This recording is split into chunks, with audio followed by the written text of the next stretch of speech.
जय हिंद साथियों, एक बार फिर से स्वागत है आप सभी का आपके अपने ऑनलाइन स्टडी प्लेटफॉर्म समग्र जीएस स्टडी पर।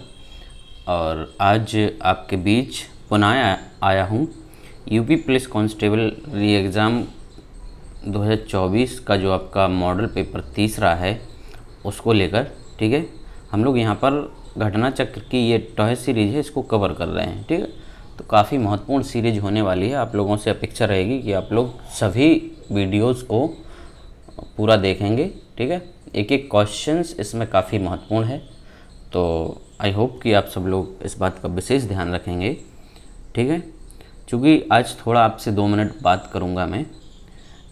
अभी आपका हाल ही में, ठीक है, 4 जून कल ही आपका जो है लोकसभा इलेक्शन का रिजल्ट आया है।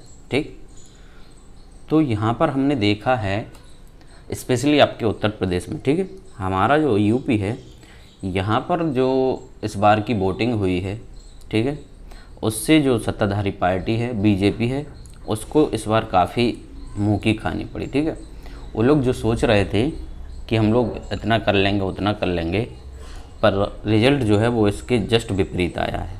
ठीक, तो आप समझ रहे होंगे कि इसमें हमारे युवाओं का काफ़ी योगदान है। इस सरकार ने हमारे युवाओं को बिल्कुल नज़रअंदाज किया था। ठीक है, नौकरी के नाम पर चाहे आपका रेलवे हो या यूपी से संबंधित कोई भी वैकेंसी हो, अभी हाल ही में ये आपका यूपी पुलिस का भी जो है एग्ज़ाम रद्द हुआ था, जिससे हमारे युवा लोग काफ़ी निराश और हताश थे। ठीक है, तो इन्होंने सरकार का जो सरकार की आंखों पर पट्टी बंधी हुई थी इस चुनाव में, उसको हटाने का कार्य किया है। तो अब आप लोग निश्चिंत हो जाइए, अब आप लोगों का एग्ज़ाम जल्द ही होगा। ठीक है, क्योंकि अब इन्हें एहसास हो गया कि छात्रों के साथ या जो हमारे कॉम्पिटिटर हैं युवा हैं उनके साथ छलावा करेंगे तो ये लोग कतई बर्दाश्त नहीं करेंगे। ठीक, तो अब आपको लग जाना है, और ये जो इलेक्शन का रिज़ल्ट है ये निश्चित रूप से आप लोगों के लिए काफ़ी सुखद होने वाला है। ठीक है, अब आप लोगों की सुनी जाएगी, ऐसा मेरा व्यक्तिगत मानना है। तो अब सब लोग लग जाइए अपनी तैयारी में और बेहतरीन तरीके से तैयारी को जारी रखिए, जल्द ही आपको एग्ज़ाम देखने को मिलेगा। ठीक है, तो बस इतनी सी बात थी, और बाकी चलिए देखते हैं अब क्या होता है आगे, सरकार जागती है कि नहीं जागती है। ठीक, तो चलिए भाई अब शुरू करते हैं, ज़्यादा वक्त नहीं लेंगे आपका, बाकी आप सब लोग समझदार हैं, वोट किए ही हैं खूब। ठीक, चलिए पहला क्वेश्चन है कि सिंधुर्मी में संधि है आपकी, कह रहे हैं कि सिंधुर्मी में संधि कौन सी है। ठीक, तो आपको बताया था बड़ा आ की बड़ी ऊ की, ठीक है, बड़ा आ बड़ी ई और बड़ी ई, ये जो मात्राएं यहाँ पर आपको देखने को मिलती हैं वहाँ पर होती है कौन सी आपकी दीर्घ संधि होती है। तो करेक्ट आंसर हो गया साथियों हमारा ऑप्शन नंबर ए। ठीक है, ये जो है हमारा यहाँ पर करेक्ट हो जाता है। दूसरा देखते हैं, खड़ी बोली हिंदी का विकास हुआ है। खड़ी बोली जो हिंदी है कह रहे कि उसका विकास किस अपभ्रंश से हुआ है।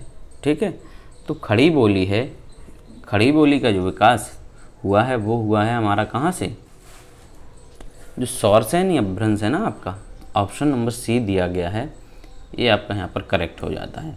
सौरसेनी अपभ्रंश से खड़ी बोली का विकास हुआ है। ठीक, खड़ी बोली को जो राहुल सांकृत्यायन है उन्होंने कौरवी भी कहा है। ठीक है, कौरवी भी इसको कहा है। चलिए नेक्स्ट है, गांधी को राष्ट्रपिता कहा गया है, वाक्य में संज्ञा किस रूप में परिवर्तित हो रही है। ठीक है, तो वाक्य है यहाँ पर हमारा कि गांधी को राष्ट्रपिता कहा गया है। ठीक, वैसे गांधी यहाँ पर आपकी होगी कौन सी, ये होगी आपकी गांधी किसी व्यक्ति विशेष के बारे में यहाँ पर बात की जा रही ना। ठीक है, तो गांधी जो है वो आपकी कैसी है, गांधी है आपकी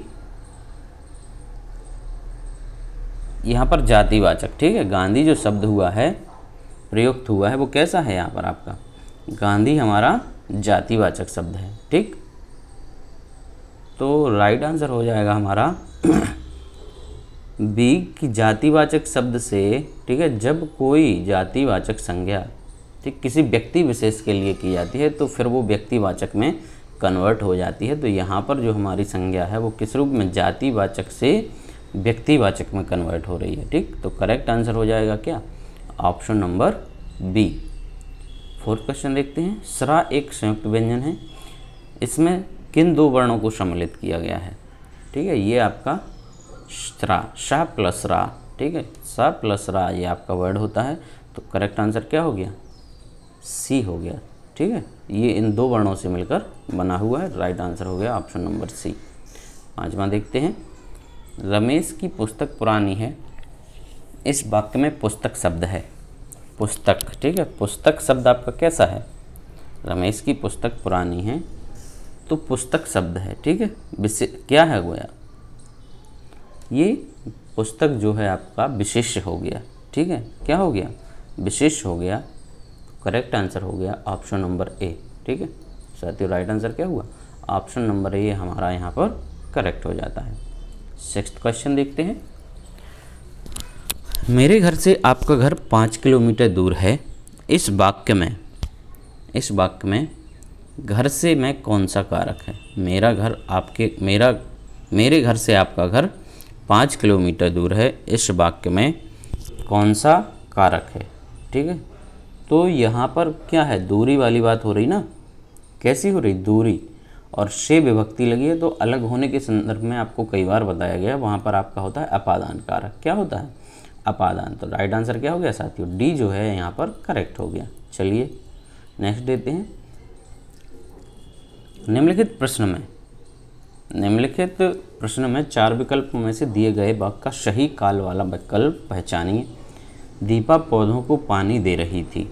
ठीक है, दीपा पौधों को पानी दे रही थी। ठीक, तो था, थी, थे ये आपका हो गया भूतकाल, लेकिन पानी दे रही थी यानी अभी क्रिया कैसी है, कंप्लीट नहीं हुई थी, तो ये हो गया आपका कौन सा, अपूर्ण भूतकाल। कैसा हो गया, अपूर्ण भूतकाल। राइट आंसर हो गया साथियों ऑप्शन नंबर ए। चलिए भाई आठवां देखते हैं। वह पढ़ता है लेकिन बात भी बहुत करता है, व्याकरण की दृष्टि से रेखांकित शब्द को पहचानिए। वह पढ़ता है लेकिन बात भी बहुत करता है, व्याकरण की दृष्टि से रेखांकित शब्द को पहचानना है। ठीक, तो क्या होगा इसका राइट आंसर, लेकिन बात, लेकिन, केवल लेकिन होना चाहिए। ठीक है, लेकिन, ठीक है, तो लेकिन जो शब्द है आपका वो कैसा है, अव्यय है। लेकिन क्या है, अव्यय, जिस पर लिंग वचन कारक का कोई प्रभाव ना पड़े, ऐसे शब्दों को हम लोग विकारी, ठीक है, सॉरी अविकारी, ठीक है, अविकारी शब्द कहते हैं या अव्यय कहते हैं। करेक्ट आंसर हो गया साथियों ऑप्शन नंबर बी। अगला क्वेश्चन है कि कटहरा शब्द का तत्सम रूप क्या है। कटहरा शब्द का तत्सम रूप होता है हमारा, राइट आंसर होगा मेरे दोस्तों काष्ठगृह। क्या होगा, काष्ठगृह यहाँ पर आपका करेक्ट आंसर होता है ऑप्शन नंबर सी। चलिए 10वां देखते हैं। निम्नलिखित शब्दों में फारसी भाषा का शब्द नहीं है। फारसी भाषा का शब्द आपका कौन सा नहीं है। ठीक, तो देहात फारसी है, सिफारिश है, चश्मा है। तारीख जो दिया है आपको ये आपका फारसी का नहीं है। ठीक है, तारीख जो है वो आपका फारसी का नहीं है, किसका है, अरबी भाषा का शब्द है। करेक्ट आंसर कौन सा होगा साथियों, डी जो है हमारा यहाँ पर, डी ऑप्शन है वो करेक्ट हो जाता है। निम्नलिखित में से कामदेव का पर्यायवाची शब्द है। कामदेव का पर्यायवाची शब्द कह रहे कि कौन सा है, तो कामदेव का पर्यायवाची होगा कौन सा होगा, सी होगा हमारा। मार जो है वो कामदेव का पर्यायवाची है। ठीक है, तो करेक्ट आंसर कौन सा हुआ, ऑप्शन नंबर सी। चलिए भाई अगला देखते हैं। अतिवृष्टि का विलोम होगा। ठीक, अतिवृष्टि मतलब अति कर दी, यानी ज़रूरत से ज़्यादा ही जो है वो वृष्टि हो गई है, तो अतिवृष्टि का विलोम आपका हो जाता है अनावृष्टि। क्या होता है, अतिवृष्टि का अनावृष्टि होता है। करेक्ट आंसर हो गया मेरे साथियों ऑप्शन नंबर सी। ठीक है, सी यहाँ पर आपका राइट आंसर हो जाता है। 13 देखते हैं।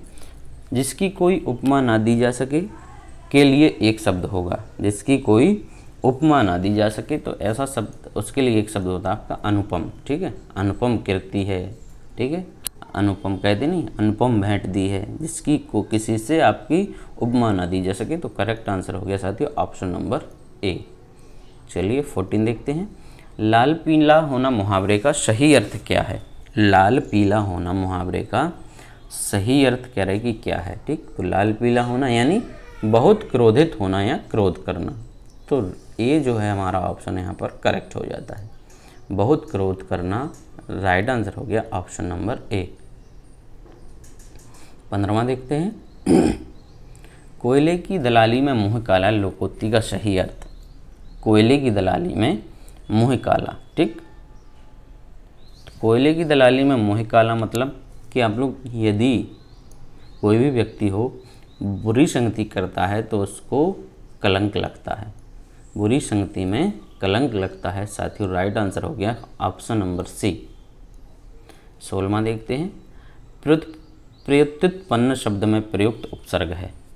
प्रत्युत्पन्न, ठीक है, प्रत्युत्पन्न शब्द में आपका उपसर्ग बताना है। ठीक, उपसर्ग यानी जो आपके आगे वाले शब्दांश होते हैं वो उपसर्ग कहलाते हैं। तो प्रत्युत्पन्न में हो गया आपका उपसर्ग, क्या हो जाएगा? तो ये होगा आपका प्रति प्लस उत्पन्न, है ना, प्रति प्लस उत्पन्न, तो प्रति हमारा यहाँ पर उपसर्ग हो जाएगा। करेक्ट आंसर क्या होगा साथियों? बी जो है हमारा वो करेक्ट हो गया। 17वां देखते हैं। औपचारिक शब्द में प्रत्यय लगा है। प्रत्यय जो पीछे लगेगा, ठीक है, उपसर्ग आपका आगे लगेगा, ठीक है। तो औपचारिक में एक जो है प्रत्यय आपका लगा हुआ है। कौन सा लगा है? एक प्रत्यय यहाँ पर लगा हुआ है, तो करेक्ट आंसर होगा सी। ठीक है, चलिए नेक्स्ट। संग्रहालय का सही संधि विच्छेद है। संग्रहालय का सही संधि विच्छेद क्या होगा? तो ये होगा आपका सम, ठीक है, सम प्लस ग्रह प्लस आलय, ये आपका हो गया डी। यहाँ पर हमारा राइट आंसर हो जाता है। कौन सा होगा साथियों? डी हमारा यहाँ पर करेक्ट हो जाता है। 19वां देखते हैं। यथासंभव में कौन सा समास है? यथासंभव में कौन सा समास है? तो ये अव्ययी भाव समास का ऐसा उदाहरण है जो कि ज़्यादातर किताबों में आपको स्टार्टिंग में ही देखने को मिल जाता है। ठीक है, यथासंभव, और काफ़ी रिपीटेड क्वेश्चन है, तो ये बिल्कुल आपको याद ही होना चाहिए। यथासंभव में हमारा जो है कौन सा अवयवी भाव समास होता है। राइट आंसर हो गया ऑप्शन नंबर ए। 20वां क्वेश्चन देखते हैं। सलमा घर जाती है वाक्य है। कैसा वाक्य है? सलमा घर जाती है, ठीक है। तो ये हमारा कैसा सिंपल ही हो गया ना, इसमें तो कोई ज़्यादा सोचने वाली बात है नहीं, सरल वाक्य हो गया ये। तो राइट आंसर क्या हो गया साथियों? ऑप्शन नंबर ए यहाँ पर हमारा करेक्ट हो जाता है। 21वां देखते हैं। सही विकल्प का चयन करें जो शुद्ध वाक्य है। शुद्ध वाक्य इनमें से कौन सा है? तुम तुम्हारा काम करो, तुम तुमका काम करो, तुम तेरा काम करो, तुम अपना काम करो। ठीक है, तो देखिए यहाँ पर आपका ये बी और सी ये तो कैसे हैं? ये आपके गलत हैं, है ना। तुम अपना काम करो ये करेक्ट वाक्य हो जाएगा। सही वाक्य क्या होगा? तुम अपना काम करो। राइट आंसर हो गया साथियों ऑप्शन नंबर डी। ठीक है, चलिए 22वां देखते हैं। शुद्ध वर्तनी वाले शब्द का चयन करना है। शुद्ध वर्तनी वाले, ठीक, अंत्याक्षरी, अंत्याक्षरी, ठीक है। तो अंत्याक्षरी में जो पहले ही शब्द है आपका ऑप्शन नंबर ए अंत्याक्षरी, ये सही है। ठीक, बाकी पूजनीय नहीं, पूजनीय होता है। ठीक, कवियत्री ये भी आपका गलत है, ये पूजनीय ऐसा लिखा जाता है ना, कवियत्री होता है, कवियत्री। ठीक है, क्या होता है? कवियत्री। ठीक, और ये तदुपरांत ना होकर ये होता है तदुपरांत। क्या होता है? तदुपरांत। तो करेक्ट जो वर्ड है वो हमारा ऑप्शन नंबर ए है यहाँ पर। चलिए आगे देखते हैं। ये आपका रीअरेंजमेंट वाला है। ठीक है, निम्नलिखित वाक्यों में प्रथम तथा अंतिम अंश संख्या 1 और 6 के अंतर्गत दिए गए हैं। बीच वाले 4 अंश या अलावा को क्रमानुसार व्यवस्थित कर दी हुई सही विकल्प आपको चुनना है। चलिए तो कोशिश करते हैं इसको। भारतीय गांव के, ठीक है, भारतीय गांव के क्या होगा? सुधार के लिए। ठीक है, भारतीय गांव के सुधार के लिए अभी भारत सरकार को, ठीक है, भारत सरकार को और राज्य सरकारों को बहुत प्रयत्न करना होगा। ठीक, तो ला नहीं, ला आएगा पहले, रा या कहाँ आ रहा, ये हो गया, ठीक है। बी, तो यहाँ पर बी वाला जो है मेरे दोस्तों राइट आंसर हो जाता है, ठीक है। चलिए अगला देखते हैं 24, बीभत्स रस का स्थायी भाव है, ठीक है। बीभत्स रस का स्थायी भाव है, पढ़ा है ज़्यादातर लोगों ने, सभी ने लगभग। जुगुप्सा जो है वो आपका बीभत्स रस का स्थायी भाव है, ठीक है। तो करेक्ट आंसर क्या हो गया, क्या हो गया, सी आपका यहाँ पर करेक्ट आंसर हो गया, ठीक। चलिए बाकी इनका भी बता देता हूँ। शोक जो है वो करुण रस का होता है, ठीक है। शोक किसका होता है, करुण रस का स्थायी भाव है। और विस्मय जो है वो अद्भुत रस का, ठीक है। अद्भुत जो रस होता है आपका ये स्थायी भाव होता है, ठीक है। विस्मय अद्भुत रस का होता है। चलिए 25वां देखते हैं। मंगल भवन अमंगल हारी, द्रवहु सुदशरथ अजिर विहारी, इन पंक्तियों में किस छंद का प्रयोग हुआ है। तो भाई ये तो आप लोग हर बच्चे के मुंह पर रहती है, ये क्या है, चौपाई है ये। मंगल भवन अमंगल हारी, द्रवहु सुदशरथ अजिर विहारी, ये हमारी चौपाई है। करेक्ट आंसर हो गया साथियों ऑप्शन नंबर बी। चलिए भाई 26वां देखते हैं। तेरी बरछी ने बरछीने हैं खलन के, पंक्ति में अलंकार बताना है। तेरी बरछी ने बरछीने हैं खलन के, ठीक है। तो यहाँ पर बरछी शब्द आपका बरछीने बरछीने, ठीक है। तो इसमें हमारा होगा कौन सा, यमक अलंकार होगा, ठीक। बरछीने हैं खलन के, ठीक। बरछी से मतलब हो गया यहाँ पर आपका एक, बरछी एक शस्त्र होता है, ठीक है, शस्त्र हो गया। और बरछीने मतलब बर यहाँ पर पति से संबंधित हो गया, ठीक। तो बरछीने एक ही शब्द आपका बार बार प्रयुक्त होता है और हर बार उसका जो है अलग अर्थ निकले, वहाँ पर हमारा कौन सा अलंकार होता है, यमक अलंकार होता है। तो साथियों राइट आंसर क्या हो गया, ऑप्शन नंबर डी। 27 देखते हैं। तुलसीदास द्वारा रचित रामचरितमानस में कितने कांड हैं। तुलसीदास द्वारा रचित आपकी रामचरितमानस में कितने कांड हैं। तो ये हैं हमारे कितने, 7 कांड हैं। करेक्ट आंसर क्या हो गया, ऑप्शन नंबर ए, 7 कांड हैं, ठीक। कौन कौन से हैं, बालकांड है, कभी कभी पूछ लेते हैं तो आप चाहें तो इसको नोट कर सकते हैं, ठीक है। पहला है आपका क्या, बालकांड है, फिर अयोध्या कांड है, ठीक। बालकांड हो गया, अयोध्या कांड हो गया, फिर जाते हैं अरण्य यानी वनवाला जो है वो अरण्य कांड हो गया, ठीक। इसके बाद आप आता है चौथा वाला वो किष्किंधा कांड, किष्किंधा कांड, ठीक। 4 हो गया। 5वां आएगा आपका फिर ये सुंदर कांड है, ठीक, सुंदर कांड। 6ठा है लंका कांड, लंका कांड। और लास्ट में आपका जो 7वां है, ठीक है, जिसको उत्तरकांड का नाम दिया गया है, ठीक है। हालांकि कुछ विद्वान मानते हैं कि जो उत्तरकांड है ये इसको बाद में जोड़ा गया है, लेकिन अपन को साथ ही पढ़ने हैं अभी, ठीक है। चलिए भाई 28वां देखते हैं। हिंदी की आदि जननी क्या है। हिंदी की आदि जननी किसको कहा जाता है, ठीक है।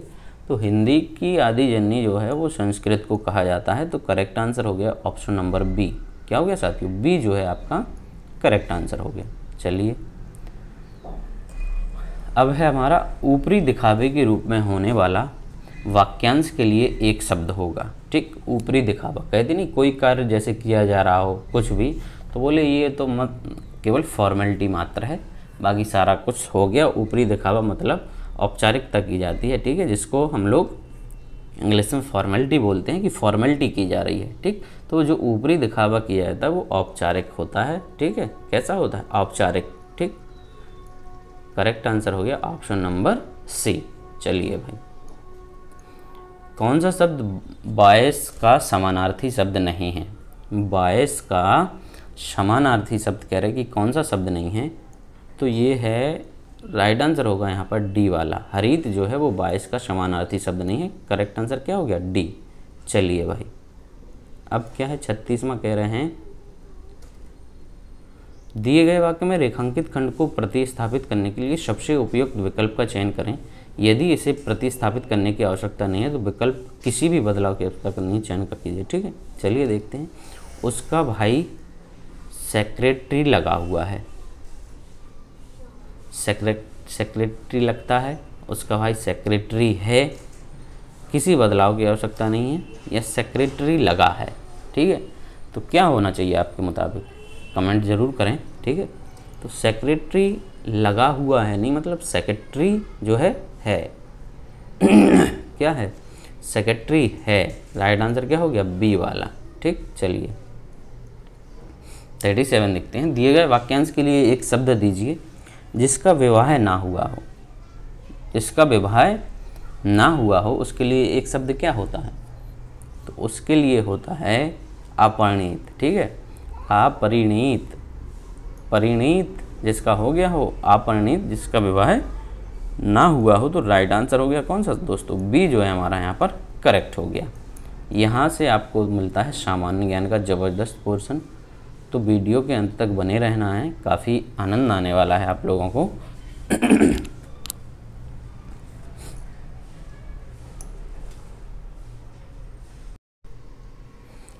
38 क्वेश्चन है हमारा कि नवंबर 2023 में किसे प्रतिष्ठित बुकर पुरस्कार 2023 प्रदान करने की घोषणा की गई। ठीक है, बुकर पुरस्कार 2023 की घोषणा, ठीक है, किसे की गई है, तो ये है हमारा कौन सा, पॉल लिंच। 2023 का जो बुकर पुरस्कार दिया गया है वो है पॉल लिंच। ये आयरलैंड के एक लेखक हैं। कहाँ के हैं, आयरलैंड के लेखक हैं पॉल लिंच। इनको बुकर पुरस्कार जो है प्रदान करने की घोषणा की गई है। ठीक, तो राइट आंसर क्या हो गया। अच्छा, इनका उपन्यास जो है वो भी पूछ सकते हैं कि किस उपन्यास के लिए इनको यह पुरस्कार दिया जा रहा है। तो ये है आप, इनका उपन्यास है प्रोफेट सॉन्ग करके। ठीक है, प्रोफेट सॉन्ग ये इनका उपन्यास है, इसके लिए इनको ये पुरस्कार से नवाजा जा रहा है। 39 देखते हैं। उत्तर प्रदेश में मान्यता प्राप्त स्टॉक एक्सचेंज है, बताया है आपको कानपुर में है। कहाँ है, राइट आंसर हो गया ऑप्शन नंबर बी। चलिए भाई 40वां देखते हैं। कुल्लू घाटी जिन पर्वत श्रेणी के बीच अवस्थित है वे हैं। ठीक है, तो कई लोग घूमने जाते हैं वहाँ पर। ठीक, कुल्लू घाटी, कुल्लू मनाली।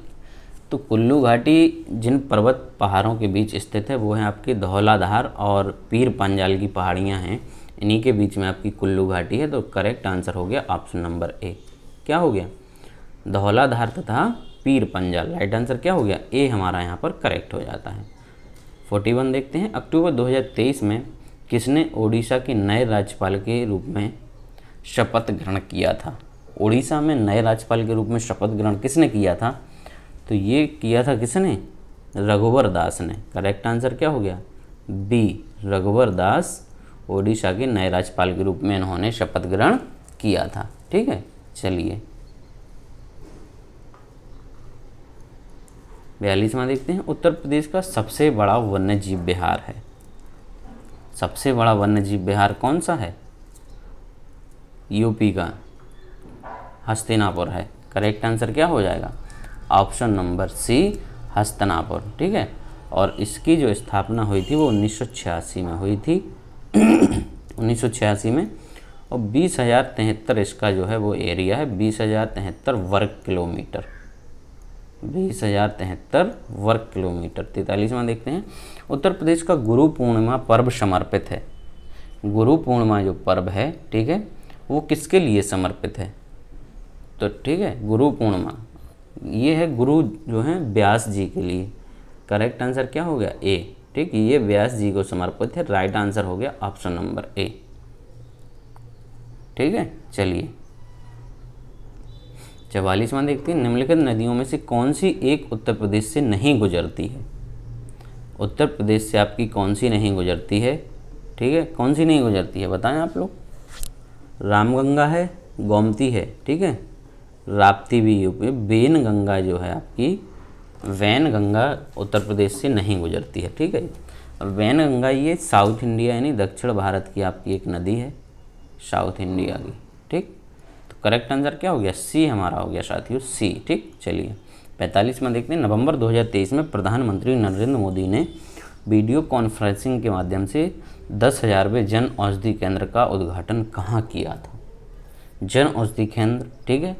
तो इसका ये जो 10,000 है वो किया था कहाँ पर? एम्स देवघर।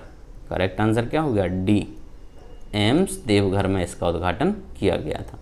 46 देखते हैं। हर्यक वंश का शासक अजातशत्रु किसका पुत्र था? अजातशत्रु, हर्यक वंश का शासक अजातशत्रु किसका पुत्र था? तो वो ये था हमारा किसका? राइट आंसर क्या होगा दोस्तों, सी, बिंबिसार का पुत्र था। करेक्ट आंसर होगा ऑप्शन नंबर सी। चलिए आगे बढ़ते हैं। चुंबकीय प्रेरण, जिसको इंग्लिश में हम लोग मैग्नेटिक फ्लक्स कहते हैं, कह रहे कि चुंबकीय प्रेरण का SI मात्रक क्या है? Magnetic flux, sorry magnetic flux नहीं, ये मैग्नेटिक इंडक्शन कहलाता है चुंबकीय प्रेरण। ठीक है, प्रेरण। तो इसका जो SI मात्रक होता है वो होता है टेस्ला। ठीक है, कार वाला टेस्ला नहीं है, ठीक है, ये साइंस वाला टेस्ला है। करेक्ट आंसर क्या हो गया, ऑप्शन नंबर बी। चलिए 48 देखते हैं। अक्टूबर 2023 में जारी वैश्विक भुखमरी सूचकांक 2023 में भारत को कौन सा स्थान प्राप्त हुआ है? भारत का जो वैश्विक भुखमरी का सूचकांक होता है 2023 में जो करंट में जारी हुआ है, उसमें भारत को कौन सा स्थान है? भारत को इसमें है 111वां स्थान। कौन सा है साथियों? राइट आंसर जो है आपका यहाँ पर ऑप्शन नंबर डी, 111वां स्थान है। ठीक है, समझ रहे हैं आप? और कितने देशों का सर्वे हुआ था? 125 देशों में, 125 देशों में 111वां स्थान। समझ रहे हैं आप कितनी बेकार कंडीशन है ये, है ना? चलिए नेक्स्ट है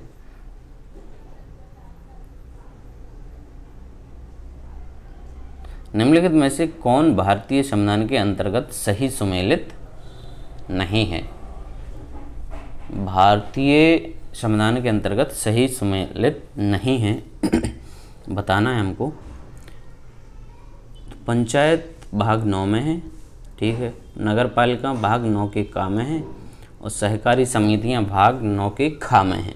ठीक है, सही है ये। तो डी जो हमारा रखा गया है, ये कह रहे हैं कि अधिकरण भाग 10 में आता है, तो ये गलत हो जाएगा। डी वाला जो ऑप्शन है अधिकरण, ये कह रहे हैं कि भाग 10 में होता है। ठीक है, जबकि भाग 10 में आता है कौन सा? अनुसूचित जाति और जनजातीय संबंधित क्षेत्र। अनुसूचित जाति और जनजाति संबंधित क्षेत्र आपके इसमें आते हैं।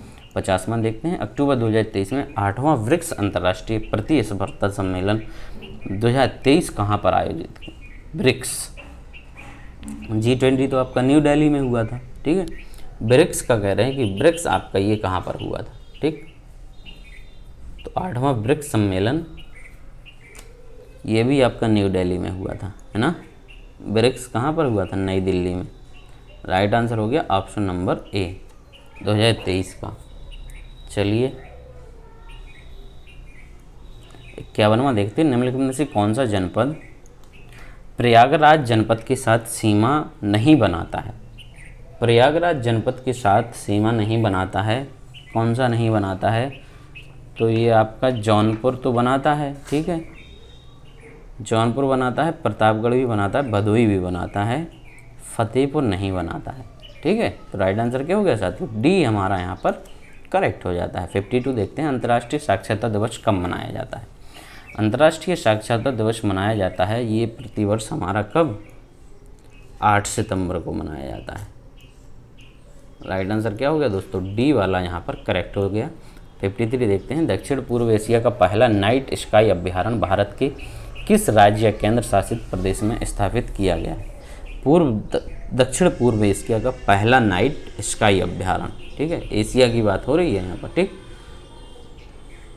भारत के किस राज्य में किया गया है? तो इसका जो राइट आंसर है दोस्तों वो है बी वाला, ठीक है, लद्दाख में। करेक्ट आंसर क्या हो गया? बी, लद्दाख। चलिए भाई आगे बढ़ते हैं। निम्न में से कौन सा अग्र मस्तिष्क का हिस्सा नहीं है? आपका जो आगे वाला ब्रेन होता है, अग्र मस्तिष्क कहते हैं जिसको, तो कह रहे हैं कि इसमें से कौन सा उसका हिस्सा नहीं है? तो मेडुला जो है वो हमारा यहाँ पर उसका हिस्सा नहीं है, ठीक है। सेरेब्रम, थैलमस और हाइपोथैलेमस ये इसके हो गए, लेकिन जो है मेडुला हमारा किसका है, ये पश्चिम मस्तिष्क का होता है, ठीक। किसका होता है, पश्चिम मस्तिष्क का हिस्सा होता है। राइट आंसर हो गया ऑप्शन नंबर ए। 55 देखते हैं, उत्तर प्रदेश का कौन सा जनपद दशहरी आम का सर्वोच्च उत्पादक है। दशहरी आम का, ठीक है। तो सर्वाधिक जो आम होते हैं आपके वो कहाँ, लखनऊ में होते हैं ना, मलिहाबाद आपका।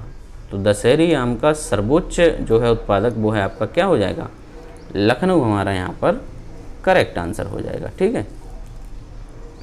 56वां देखते हैं, निम्नलिखित आलू निम्नलिखित में से किसका एक प्रमुख स्रोत है। आलू जो है वो कह रहे हैं कि किसका एक प्रमुख स्रोत है। तो आलू होता है मेरे दोस्तों किसका, कार्बोहाइड्रेट का एक प्रमुख स्रोत होता है। राइट आंसर हो गया ऑप्शन नंबर डी। 57 देखते हैं, अजंता एवं एलोरा की गुफाएं किस नगर में स्थित है। अजंता और एलोवेरा की जो गुफाएं हैं आपकी कहाँ पर हैं, महाराष्ट्र में हैं, ठीक। महाराष्ट्र में हैं, तो महाराष्ट्र के किस शहर में, औरंगाबाद में, ठीक है। तो ये औरंगाबाद ज़िले में स्थित है। राइट आंसर हो गया option number C. Meenakshi temple, ठीक है, मीनाक्षी मंदिर फेमस है काफ़ी, कई लोग कई बार पढ़ा होगा, ठीक है। तो ये है आपका मदुरई में, मदुरई में, और ये पांडवों की क्या थी, पांडवों की राजधानी थी, ठीक है। तो करेक्ट आंसर हो गया आपका ए वाला, मदुरई में मीनाक्षी मंदिर स्थित है। चलिए भाई आगे बढ़ते हैं। WHO विश्व स्वास्थ्य संगठन का मुख्यालय स्थित है, कहाँ पर है। WHO का मुख्यालय कहाँ पर है, तो ये हमारा राइट आंसर होगा यहाँ पर जेनेवा, स्विट्जरलैंड में, ठीक है। और इसकी स्थापना कब की गई थी, तो स्थापना की गई थी 7 अप्रैल 1948 में। 7 अप्रैल 1948 को WHO की स्थापना की गई थी। वर्ल्ड स्वास्थ्य संगठन, विश्व स्वास्थ्य संगठन, वर्ल्ड हेल्थ ऑर्गेनाइजेशन। चलिए 60वां देखते हैं, यदि सरकार द्वारा राज्य नीति के निर्देशक सिद्धांतों को लागू नहीं किया जाता है तो एक नागरिक निम्नलिखित में से किसके पास जा सकता है, ठीक है। तो ये जो राज्य के नीति निर्देशक तत्व हैं ये केवल किसके अंतर्गत, ये हैं नागरिकों के कल्याण के लिए हैं, ठीक है। नागरिकों के कल्याणकारी लक्ष्य के लिए इनको लिया गया है, ठीक है। और इनका जो उद्देश्य होता है वो है सामाजिक और आर्थिक अधिकार सुविधाएं उपलब्ध कराना, ठीक है। और ये नागरिकों का कोई विधिक अधिकार नहीं है। कैसा नहीं है, विधिक अधिकार नहीं है। तो ना तो आप उच्च न्यायालय जा सकते हैं इनके खिलाफ, ना ही उच्चतम न्यायालय, और ना ही राष्ट्रीय मानवाधिकार, यानी आप इनमें से कहीं नहीं जा सकते, ठीक है, कहीं नहीं जा सकते हैं। चलिए भाई, वित्तीय आपात कितने समय के लिए लागू की जा सकती है। वित्तीय आपात आपकी कह रहे हैं कि कितने समय के लिए लागू की जा सकती है, ठीक। तो वित्तीय आपात जो है आपकी आर्टिकल 360, ठीक। आर्थिक संकट, आर्टिकल जो 360 में आपका आर्थिक संकट है, इसके तहत वित्तीय आपात लागू किया जा सकता है, ठीक है। और इसकी जो कोई सीमा है वो कोई निर्धारित नहीं है, ठीक है। कैसी है, इसकी सीमा निर्धारित नहीं है, ये अनिश्चित काल तक बनी रह सकती है। तो करेक्ट आंसर हो गया आपका ऑप्शन नंबर डी। 62 देखते हैं, उत्तर प्रदेश का एकमात्र मुक्त विश्वविद्यालय जाना जाता है किस नाम से। काफ़ी फेमस है ये, राजर्षि पुरुषोत्तम दास टंडन मुक्त विश्वविद्यालय, ठीक है। ओपन यूनिवर्सिटी ये आपकी कहाँ पर है, प्रयागराज में। राइट आंसर क्या हो गया, सी। चलिए भाई आगे बढ़ते हैं। मुद्रास्फीति के समय के दौरान कर की दरों में निम्नलिखित में से क्या होगा, ठीक है। मुद्रास्फीति के दौरान, ठीक है, कह रहे हैं कि कर की स्थिति में, कर की जो दरें होती हैं, यानी जो आपके टैक्सेस के रेट्स होते हैं, कह रहे हैं उनमें क्या प्रभाव पड़ता है, ठीक है। तो इनमें क्या होता है कि वृद्धि होती है, टैक्सेस में दरों में क्या होती है, वृद्धि होती है, ठीक है।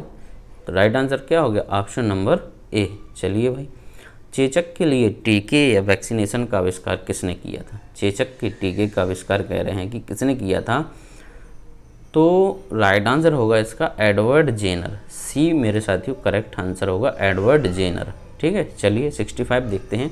किस नदी पर और किस राज्य में जायकवाड़ी बांध अवस्थित है? जायकवाड़ी बांध किस नदी पर और किस राज्य में स्थित है? तो ये गोदावरी नदी पर और महाराष्ट्र में स्थित है। करेक्ट आंसर हो गया साथियों सी। चलिए अगला देखते हैं। निम्नलिखित नदियों में से कौन सी नदी जबलपुर के निकट धुआंधार जलप्रपात का निर्माण करती है? तो जबलपुर के निकट हमारी ये नर्मदा नदी बहती है। ठीक है, और यहाँ पर ये धुआंधार जलप्रपात का निर्माण करती है। तो करेक्ट आंसर हो गया हमारा, राइट आंसर क्या होगा? Option number C. चलिए, निम्नलिखित में से कौन सा राज्य नेपाल के साथ अपनी सीमा साझा नहीं करता है? नेपाल के साथ अपनी सीमा साझा नहीं करता है। कौन नहीं करता है? तो यूपी तो करता ही है। ठीक है, उत्तर प्रदेश हमारा करता है, पश्चिम बंगाल भी करता है। ऐसे ऐसे पतली जो गई है लाइन सी, वो आपकी नेपाल में करती है सीमा। ठीक, और बिहार भी करता है, असम जो है आपका नहीं करता। करेक्ट आंसर क्या हो जाएगा? डी हमारा यहाँ पर करेक्ट आंसर हो जाएगा। ठीक, चलिए, असम की जो सीमा हो वो भूटान से टच होती है। ठीक है, और एक बांग्लादेश से, इस तरफ बांग्लादेश से होती है। करेक्ट, ठीक है, नेपाल से नहीं करती, वो असम हो जाएगा। नेक्स्ट है, दूसरे एंग्लो मैसूर युद्ध में गवर्नर जनरल कौन था? दूसरा एंग्लो मैसूर जो युद्ध हुआ था, ठीक है, उस समय आपका गवर्नर जनरल कौन था? तो ये था वॉरेन हेस्टिंग्स। करेक्ट आंसर क्या हो जाएगा? डी हमारा साथियों राइट आंसर होगा, वॉरेन हेस्टिंग्स। और दूसरा एंग्लो मैसूर युद्ध हुआ था 1780 से 1784 के मध्य। ठीक है, चलिए 69 प्रसिद्ध क्रांतिकारी की सरफरोशी की तमन्ना अब हमारे दिल में है की रचना किसने की थी? सरफरोशी की तमन्ना अब हमारे दिल में है, देखना है जोर कितना बाजुए कातिल में है। तो ये रचना है आपकी बिस्मिल अजीमाबादी की। राइट आंसर क्या होगा? Option number D. साथियों करेक्ट आंसर क्या हो गया? Option number D. 70वां देखते हैं। निम्नलिखित में से कौन बंगाल का अंतिम गवर्नर जनरल था? बंगाल का अंतिम गवर्नर जनरल कौन था? राइट आंसर होगा मेरे दोस्तों विलियम बेंटिक। ठीक है, विलियम बेंटिक जो है बंगाल का आपका अंतिम गवर्नर जनरल था। ठीक है, क्यों था अंतिम? क्योंकि 1833 में जो गवर्नर जनरल का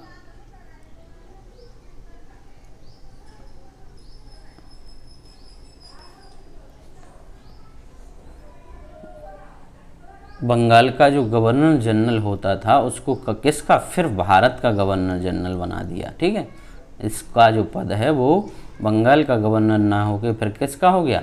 भारत का गवर्नर जनरल हो गया। तो राइट आंसर जो है वो ए हो जाता है। 71वां देखते हैं। निम्नलिखित में से किसे सांख्यिकी का जनक कहा जाता है? सांख्यिकी का जनक आपका इसमें से किससे किया जाता है? तो किसको कहा जाता है?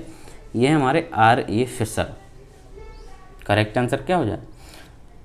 R.A. फिशर को सांख्यिकी का जनक कहा जाता है। 72 रतले पनबिजली परियोजना किस नदी पर स्थित है? रतले पनबिजली परियोजना कह रहे हैं कि किस नदी पर स्थित है? तो ये जो योजना है हमारी, ये कहाँ पर? जम्मू एंड कश्मीर में आपकी चेनाब नदी पर है। किस पर है साथियों?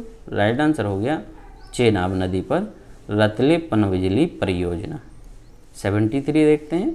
केंद्रीय बजट 22-23 के अनुसार वर्ष 22-23 के लिए अनुमानित राजकोषीय घाटा, 22-23 के लिए आपका जो अनुमानित राजकोषीय घाटा था वो था 6.4%। करेक्ट आंसर क्या हो गया? Option number A.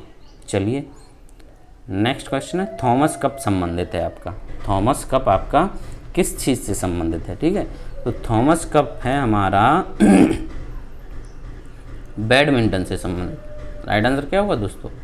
ए जो है आपका यहाँ पर करेक्ट हो जाता है। लास्ट क्वेश्चन है, अंतिम क्वेश्चन है इस सीरीज़ का। आई होप कि आप लोगों ने इसे एंजॉय किया होगा। निम्नलिखित देशों में से कौन आसियान का सदस्य नहीं है?